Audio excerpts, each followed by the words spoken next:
Welcome. In this video, I'll show you how to fix Wi-Fi if it's missing from your settings or if it's not showing right here on your taskbar. Alright, if you found this video helpful, please leave a like and subscribe to the channel for more such tutorials. So first up, there are two things that we would need to check first, okay? So first one, if you're using a laptop or a desktop. If you are using a desktop, well, normally desktops doesn't have a built-in Wi-Fi, okay? You would normally need either a PCIe Wi-Fi adapter or a dongle, okay? Just like as you can see here, I do have my desktop opened. This is where I record.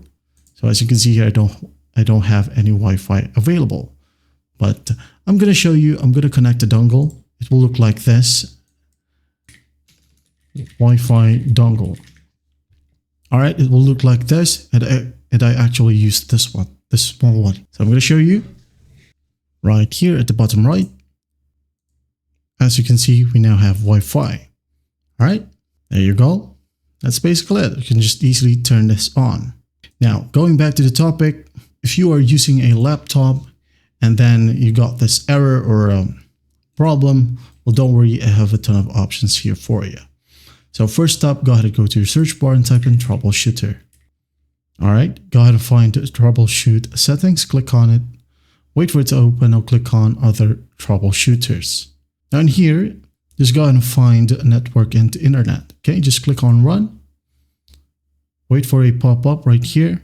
As you can see, it says mine is actually connected, but yours might be different right here. It will say run troubleshooter. Just go ahead and follow the simple prompts. Okay, as you can see here, I chose my Wi-Fi and it says not connected, but Wi-Fi networks are available. So this means that it works. Okay, just go ahead and run the troubleshooter, and once done, hopefully it works. Now if that won't work, go ahead and open up your search bar once more, type in CMD, and here we have command prompt. Now go ahead and go to the right panel and click on run as administrator. Just click on it to open it up, and there will be a prompt. Just click on yes. Now in here, just type in ipconfig space / flush DNS. All right, once done, hit on enter, and go ahead and type in netsh space winsock space reset. Hit enter. Now type in netsh space int space IP space reset. Hit enter. And then once done, type in exit, hit enter to close the command prompt. Okay.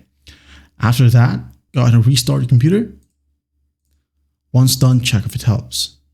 If that still won't work, go ahead and go to your search bar once more and type in network reset. Okay. Click this option. Now go ahead and just click on reset now. Okay. After that, hopefully the problem is fixed. But if not, go ahead and restart your computer once more and you should be good to go. Well, I hope this video helps and I'll see you in the next one.